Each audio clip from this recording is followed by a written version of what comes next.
La dernière fois que la France a fini l'année dans le vert, on écoutait encore des vinyles.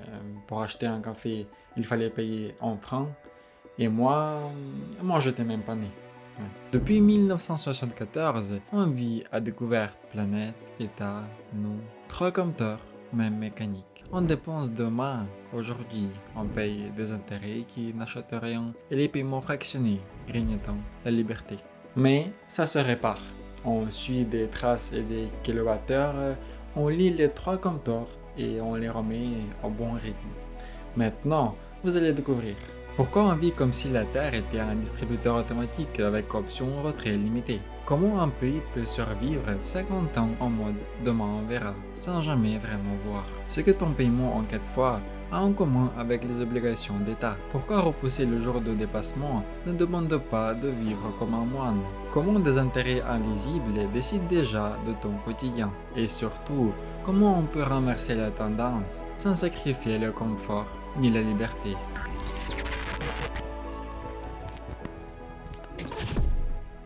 Cette année, à l'échelle du monde, le jour du dépassement tombe le 24 juillet 2025. En clair, on aura consommé le budget annuel de la planète avant même la fin de l'été. Et chez nous, en France, le compteur passe dans le rouge encore plus tôt, autour de 19 avril. À ce rythme, on vit comme s'il existait 1,8 Terre, sauf qu'on n'en a qu'une, et elle n'offre pas de paiement en 10 fois sans frais. Il y a deux options, ignorer et payer plus tard, mettre les poussières sur le tapis, comme on le dit, ou lire les trois compteurs maintenant. Imagine un compte courant où chaque 1er janvier tombent les revenus de la Terre, ce que les écosystèmes peuvent régénérer en un an. Poissons qui repoussent, forêts qui grandissent, sols qui se rechargent, CO2 absorbé par l'air et les océans. Le jour du dépassement, c'est la date où collectivement on a tout dépensé. Après, on tape dans le capital naturel. En 2025, le compteur mondial bascule au 24 juillet. Et la France, il vire au rouge autour du 19 avril, donc encore plus tôt. Traduis-le ainsi, on vit comme s'il existait environ 1,8 Terre, alors qu'on n'en a qu'une et qu'elle n'accorde pas d'avance de trésorerie. Remonte un peu. En 1971, le monde passait dans le rouge le 25 décembre. On bouclait presque l'année. Puis, décennie après décennie, la date a reculé de novembre à septembre, d'août au juillet. Et pourquoi? Parce que nos économies, nos habitudes et nos infrastructures ont été dessinées pour accélérer sans cesse, portées par l'idée confortable d'une croissance infinie dans un monde fini. Et résultat visible, la consommation matérielle a explosé, l'extraction de ressources a suivi, et notre empreinte globale s'est pesée comme une doudoune en plein mois d'août. Et regarde la bête qui occupe presque tout le canapé, le carbone. Environ 60% de l'empreinte écologique, c'est l'empreinte carbone. Chauffage, électricité, transport, agriculture industrielle, ciment. Le CO2 agit comme une dette à longue maturité, émise aujourd'hui, payée en intérêts climatiques pendant des décennies. D'où le réalisme de la métaphore de crédit. Les intérêts s'appellent sécheresse, méga-feux, inondations, effondrement de la biodiversité. Et ils s'accumulent ligne après ligne. Tout le monde ne vit pas au-dessus de ses moyens de la même façon. La date de dépassement change selon le pays et le mode de vie. Certains territoires frôlent l'équilibre, d'autres consomment comme s'ils avaient plusieurs planètes dans la poche. C'est rude, mais utile. Nos modes de vie ne sont pas dictés par la physique. Ils sont organisés, choisis, incités et donc transformables. À ce stade, tu te demandes peut-être si l'indicateur est solide. Le jour du dépassement n'est pas une mesure absolue, c'est une grande règle composite bâtie à partir d'empreintes, carbone, biomasse, surface, etc. et nos capacités de régénération. Des chercheurs critiquent la méthode, d'autres estiment qu'elle sous-estime les crises en laissant de côté des cycles chimiques ou l'érosion des sols. Ce n'est pas l'horloge atomique, mais pédagogiquement, c'est un projecteur efficace pour rendre visible un gouffre autrement abstrait, pour saisir l'ampleur du vivre à crédit. C'est un bon point d'entrée. Retenons surtout la dynamique. Plus on consomme tôt nos revenus annuels, plus on en tape le capital. Quand on rase une forêt plus vite qu'elle ne repousse, on liquide un actif. Et quand une pêcherie s'effondre, On ne comble pas en découverte, on ferme l'entreprise morue. Et quand les zones humides disparaissent, on perd des services écosystémiques gratuits. Stations de d'épuration, d'iguës, climatiseurs naturels et la facture revient ailleurs. Les intérêts, on les voit déjà. Température en hausse, vagues de chaleur plus fréquentes et plus intenses, sol qui s'assèche, culture qui stresse, récolte instable, incendie qui gagne en surface et en durée. À l'autre bout, pluie plus violente et crue soudaine. La biodiversité recule, les pollinisateurs se raréfient et une part de notre alimentation vacille. Bonne nouvelle, ce n'est pas une fatalité physique, c'est une trajectoire et donc c'est corrigeable. L'énergie d'abord, décarboner l'électricité, remplacer des fossiles par des sources bas carbone, isoler les bâtiments, améliorer l'efficacité des appareils, moderniser les réseaux, choisir des chauffages plus sobres. Chaque kilowattheure évité ou décarboné, c'est une journée gagnée. Et en combinant l'efficacité renouvelable et sobriété intelligente, on peut décaler le compteur de plusieurs semaines, parfois de dizaines de jours. Les transports ensuite, bête noire du carbone. Moins de kilomètres imposés grâce à l'urbanisme de proximité. Des véhicules plus légers, un basculement vers le train, si l'SNCF va baisser les prix. La fin des trajets absurdes, une logistique taillée en cordeau. Du télétravail quand c'est patient. On ne revient pas à la carriole, on enlève l'inutile et on rompt le nécessaire plus futé.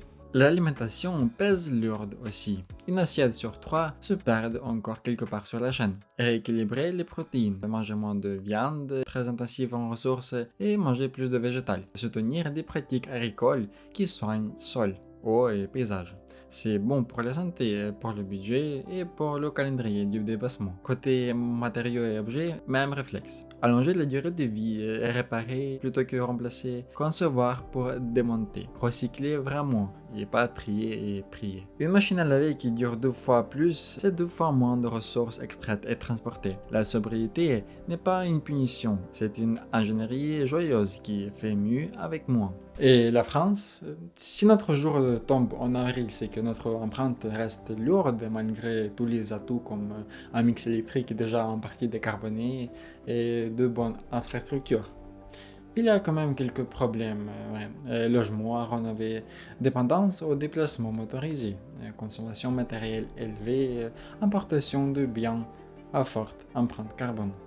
Une partie du crédit est externalisée, on consomme ici des produits fabriqués ailleurs, mais l'empreinte reste bien réelle. À ceux qui disent que ce qu'on fait ici c'est des gouttes d'eau, la physique répond que toutes les gouttes ont la même couleur. La France ne sauvera pas ni n'achètera le climat seule, mais elle peut déplacer des lignes par la norme, l'exemple, l'innovation, l'investissement et le réussite. Les transitions gagnantes commencent rarement par on attend les autres. Elles commencent par on bouge ici et maintenant. Est-ce que c'est confortable? Non, je pense pas. Mais faisable? Oui. Chaque ville qui repense ses mobilités, chaque filière qui réduit l'énergie par unité produite, chaque parc de logement bien isolé, chaque menu collectif avec moins de gaspillage repousse la date. Petit caillou blanc, grande route. Reviens un instant à la banque. Vivre à crédit peut avoir du sens si on investit pour devenir plus résiliente demain. Isolation, transport fiable, agriculture robuste, énergie propre. Et pas si l'on entretient des dépenses qui creusent les trous. La Terre n'est pas une banque, elle a des cycles. Les dépasser trop fort, trop longtemps, casse des choses qu'on ne peut pas remplacer par l'identique. Et même si la méthode du jour de dépassement est imparfaite, l'histoire ne change pas. Nous consommons plus vite que la régénération. Pour t'en créer l'image, regarde un lac alpin limpide alimenté par des ruisseaux. Si le village pompe juste, le niveau reste stable. S'il pompe trop, le niveau baisse. Les bergeurs sèchent, l'eau se réchauffe. Les algues gagnent, la pêche s'effondre et remonter la jauge prendra des années, si c'est encore possible. En clair, oui, nous vivons à crédit, mais un crédit se renégocie. On raccourcit la durée, on baisse les intérêts, on investit dans des infrastructures sobres, une énergie propre, des matériaux circulaires, des modes de vie qui rendent la liberté. Repousser la date n'est pas un slogan, c'est un planning qui commence par une question simple. Chez nous, qu'est-ce qui consomme beaucoup pour un bénéfice discutable? Une fois la réponse trouvée, on a déjà gagné des jours. Et la boussole reste la même, revenir à l'équilibre. La planète n'enverra pas Dieu ici, elle envoie des signaux. À nous de le lire. Attends. Tout commence par une habitude qui a l'air anodine. En 1974, la France clôt son dernier budget en excédent. Depuis, chaque année ressemble à ce mois où l'on finit les courses avec les cartes bleues plutôt qu'avec ce qu'il reste sur le compte. Au début, c'est une pluie fine. On se dit que ça passera. Puis, la pluie devient climat. Emprunter n'est pas un péché, c'est inutile, comme une perceuse. On peut percer un mur pour passer la fibre et mieux vivre demain. C'est la dette d'investissement.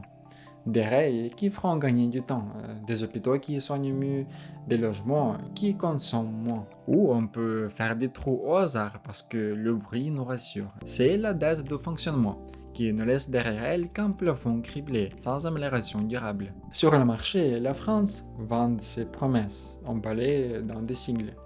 DOAT, obligations assimilables du Trésor. En échange, des investisseurs nous confient leur argent. Ils aiment les pays prévisibles, ceux qui tiennent leur parole sans drame.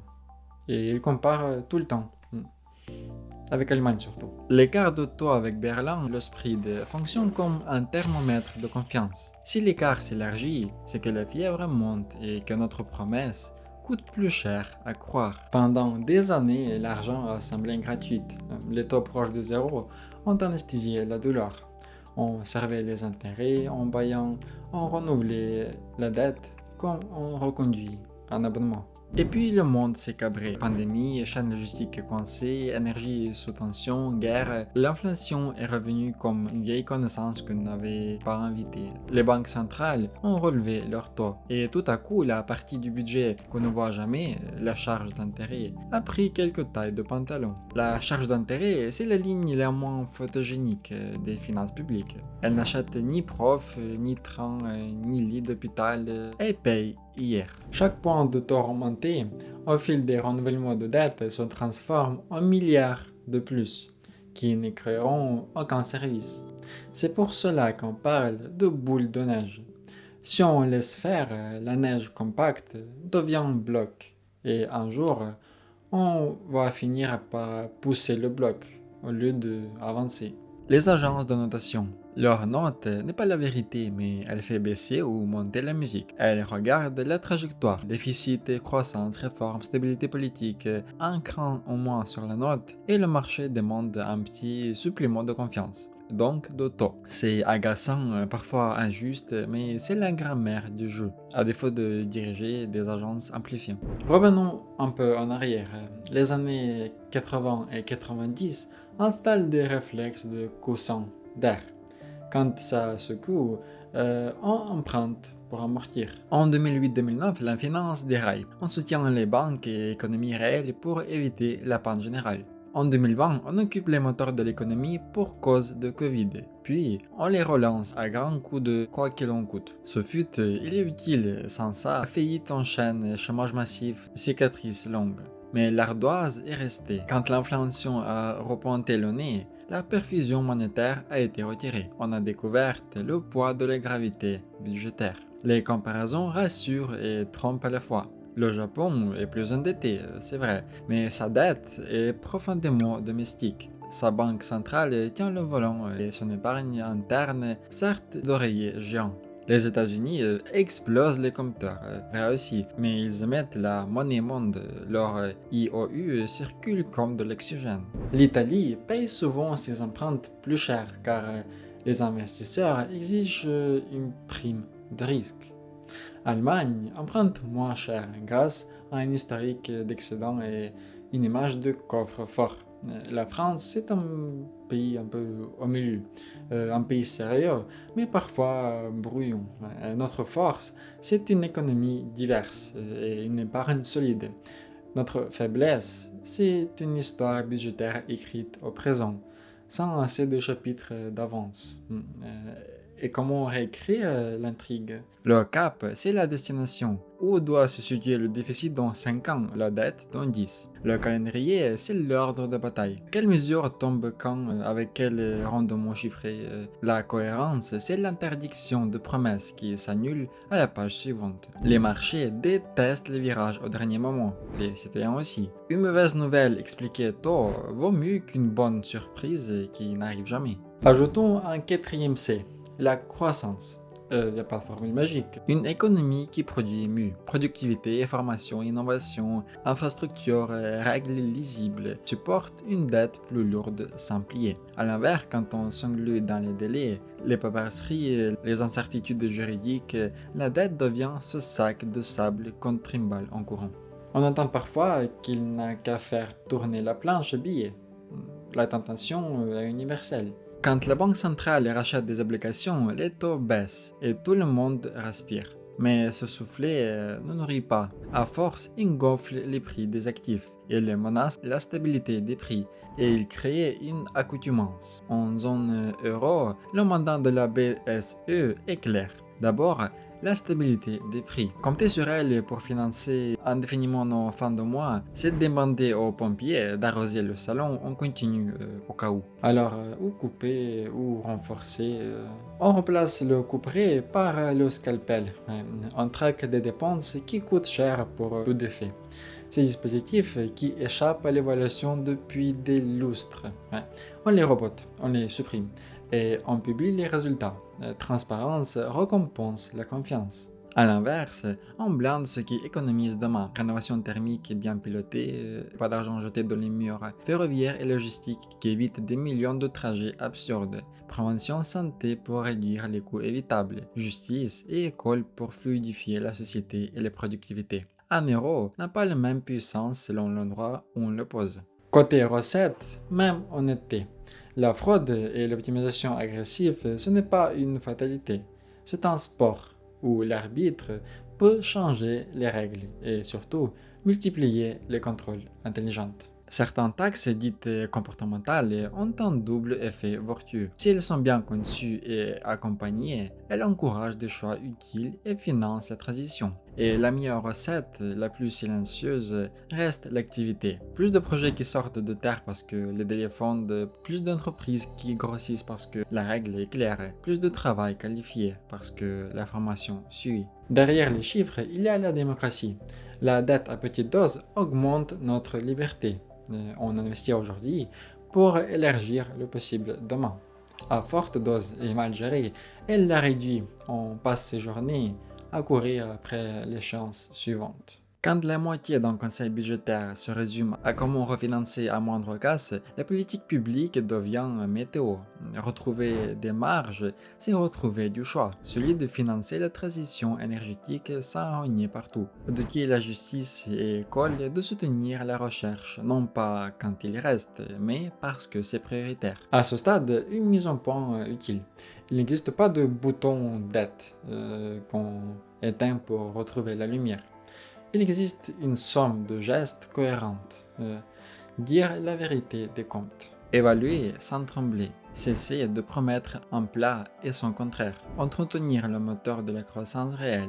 Accepter qu'un point de déficit qui disparaît, ce n'est pas moins d'État. Par principe, c'est l'État qui regagne de la puissance là où il compte. On pourrait résumer la période récente comme ça. Des chocs exceptionnels ont justifié des réponses exceptionnelles. Maintenant, l'exception ne peut plus être notre régime permanent. Il faut remettre du droit commun dans la machine, pas pour punir, mais pour durer. Et si tu veux une image finale, prends celle-ci. L'État rassemble un immeuble ancien. Très beau, mais mal isolé. Pendant des années, on a chauffé plus fort quand il faisait froid et ouvert les fenêtres quand il faisait trop chaud. Ça marche et ça coûte. La solution n'est pas d'imposer des pulls en permanence, ni de couper le chauffage en plein hiver. La solution, c'est d'isoler, d'investir une fois bien pour payer moins toujours. La dette utilisée ainsi est un outil de libération. Mal utilisée, elle est une facture qui revient chaque mois avec un petit post-it. Vous auriez pu faire mieux. On a réglé l'objectif et montré la mécanique. Reste le troisième panneau de ce triptyque. toi, et non pas pour te pointer du doigt, mais pour te donner les leviers. Les mêmes principes qui sortent un pays du demain on verra sortent un foyer du jamais assez. On passe au concret. Comment on apprivoise son budget? On désamorce le crédit à la consommation, on reconstruit des marges et on investit dans des choix qui baissent la facture de demain. On a scruté la planète et occulté l'État.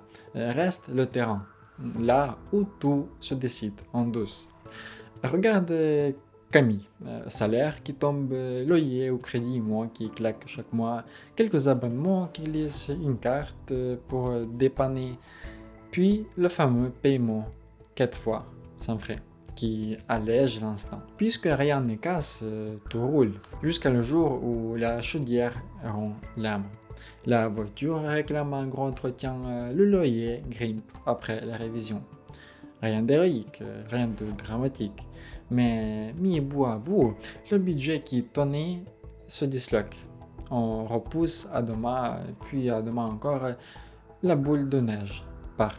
Ce qui la rend perfide, c'est l'anesthésie. Le achète maintenant, paye plus tard gomme la douleur du prix. 3 clics, 0 sueur, la note file au futur. Même mécanique que l'État. On avance des dépenses sur les revenus espérés en pariant que ça passera.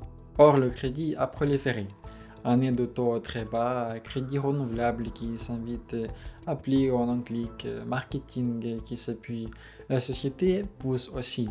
Immobilier cher, envie de garder son niveau de vie, salaire réel qui patine. Beaucoup comblent l'écart entre revenus et besoins par l'endettement. La fragilité n'aime pas les gros titres, elle se cache dans les chiffres secs. Aux États-Unis, plus d'un adulte sur 3 dit de ne pas pouvoir encaisser une dépense imprévue de 400$ sans endetter ou vendre un bien. En France, c'est moins pire mais pas brillant. Environ un ménage sur 4 n'a aucune épargne de précaution. Résultat, la moindre panne devient séisme domestique. Le Covid a brouillé la lecture. Aide publique et épargne forcée ont tenu la ligue. Puis, l'inflation a mordu. Depuis 2022, le coussin fonde et l'usage de crédit repart. Découverte, cartes, retard de paiement qui réapparaissent chez les plus jeunes et moins d'air et plus de choc. À ce cocktail, on ajoute la remontée des taux. Crédit à taux variable, renouvellement et facilité, annexés avant leur mensualité grossière. On en vient parfois à emprunter pour payer les intérêts d'hier. La mécanique boule de neige, version ménage. Des économistes notent même que la part du revenu dédié au service de la dette a touché ou dépassé les niveaux d'avant 2008. Moins de respiration pour consommer, donc par l'économie réelle. Derrière les colonnes de chiffres, il y a des corps et des nuits. Le surendettement use, le coupe de sommeil pousse aux décisions à courte vie, installe une honte qui isole. Les études sont nettes. Peu d'épargne ou beaucoup de dettes égale risque accru de dépression et d'anxiété. Camille n'est pas seule. Dans les pays développés, la dette des ménages a grimpé. Aux États-Unis, elle atteint 16,9 milliards de dollars fin 2022. La Suisse, l'Australie, la Corée ou le Canada flirtent avec des dettes privées au-delà de 100% du PIB. La France a longtemps joué plus sobre, mais les guillemets montent. La dette des ménages approche les 66% du PIB. Rien d'apocalyptique en soi, plutôt un changement de culture. Et que faire sans morale et à deux balles ni de fatalisme? Même triptyque qu'à l'échelle d'un État. Cap, calendrier, cohérence, mais dans la cuisine. D'abord, regardez le flux, pas seulement le stock. On ne supprime pas une dette par volonté. On organise des flux qui la domptent. Un budget, ce n'est pas une punition, c'est une carte. Que sort-il, quand, à quel rythme? On colmate les fuites, abonnements annulés, frais invisibles, arrondis voraces et on hiérarchise. Logement, énergie, mobilité utile, alimentation de qualité passent devant. C'est là que Camille découvre que l'abonnement plus 4 fois lui coûte plus qu'un voyage qu'elle se refusait. Ensuite, on remonte un coussin. 3 mois de dépenses essentielles de côté, c'est un pare-choc. On n'y arrive pas d'un claquement de doigts, c'est normal. Palier de 100€, puis de 500, puis un mois, puis deux. Ce coussin évite de gagner le crédit au premier grain de sable. Les stats sur l'absence d'épargne de précaution se rappellent. Un quart de ménages français partent sans airbag. De côté dette, on aligne les dominants, de plus toxiques au plus supportables. Le crédit renouvelable et certaines cartes, c'est de la nitro. Taux élevé, amortissement long, donc on les cible d'abord. On coupe la tentation, on renégocie le reste et on évite de transformer des dettes longues en dettes courtes, mal fichées. Si les taux ont monté, on cherche moins de miracles que la stabilité. Mensualité prévisible, échéance claire, pas de frais cachés. Se méfier du rééchelonnement qui fait respirer aujourd'hui en alourdissant l'addition finale. Reste l'éléphant. Le achète maintenant, paie plus tard. BNPL. Bien utilisé, c'est un kill de trésorerie ponctuel. Mal utilisé, c'est un labyrinthe sans sortie. Sa force, c'est son invisibilité. Aucune douleur à l'achat, zéro friction. Règle simple, si tu ne sens pas le prix, c'est qu'il s'empile quelque part avec les intérêts de demain. Le crédit n'est pas un ennemi, un prêt immo bien calibré, les études qui gonflent ton revenu futur, un investissement pro qui démultiplie ta capacité de travail. Voilà la bonne dette. La frontière, c'est l'utilité durable et la soutenabilité. Si la mensualité oblige à renier l'essentiel, si l'achat ne crée ni valeur ni économie future, l'utile devient piège. La vie peut basculer maladie, divorce, chômage et transformer une dette saine en fardeau. D'où l'intérêt d'assurance adaptée, des marges de sécurité et de réflexes simples. Ne pas marcher sur la corde raide. Au fond, la mécanique est la même partout. Déficit, dette, intérêt. Chez Camille, le déficit, c'est ce petit delta mensuel masqué pour les 4 fois et les découvertes. La dette, l'imprimant de ce delta, les intérêts, le prix payé pour avoir ignoré la pente. On peut renverser le courant en créant des intérêts inverses. Des dépenses qui rapportent demain, isoler correctement son logement, réduire la facture pour longtemps, remplacer un véhicule trop gourmand par une mobilité plus légère et fiable, libérer du budget chaque mois. Mieux cuisiner et moins gaspiller. Ce sont des dizaines d'euros qui s'échappent plus. Là, le crédit redevient un pont, financer l'isolation plutôt que le trou. Si tu veux situer ton histoire dans la fresque, voici les repères. Depuis les années 1990, dans les pays riches, la dette de ménage est passée d'environ 50% du PIB à plus de 75% en 2022. En France, réputée prudente, l'aiguille a quand même bougé. Cette normalisation de la vie à tempérament n'est pas un mal absolu. Elle a aidé à devenir propriétaire, amorti les chocs, soutenu l'activité. Elle exige en retour une maturité financière qu'on n'enseigne pas toujours. L'histoire de Camille peut finir autrement qu'en dossier de surendettement. Elle commence par un geste minuscule, écrire noir sur blanc ce qui entre et ce qui sort. Couper l'achat à crédit émotionnel quand la fatigue commande. Demander conseil plutôt qu'en attendre la recommander. Puis se poursuit par une réorganisation du réel. Dépenses qui baissent durablement, habitudes qui rendent du temps et de l'air. Si besoin, un dispositif de protection pour ne pas laisser chacun seul au bord du gouffre. Pourquoi vis-tu à crédit? Pour la même raison qu'un pays. Incertitude, envie d'amortir les chocs, le mélange entre confort immédiat et progrès durable. La bonne nouvelle, c'est que les remèdes se répondent d'une échelle à l'autre. Clarté, priorité, investissement utile, transparence sur le coût d'argent. On recolle alors les 3 pièces de puzzle. On observe ce qui marche déjà. Des villes qui repoussent leur jour de dépassement, des États qui retrouvent des marges, des ménages qui se libèrent du 4 fois. Et on trace une route crédible pour passer du vivre à crédit au vivre à l'équilibre. Les intérêts que tu ne paierais plus demain, ce sont des libertés que tu regagnes aujourd'hui. Le jour où on décide de ne plus confondre facilité et liberté, ce jour-là, on recommence à renverser la tendance. Parce que, au fond, vivre à crédit, ce n'est qu'une affaire de compte. C'est une affaire de cap. Et comme toujours, entraîne ton cerveau et à la prochaine.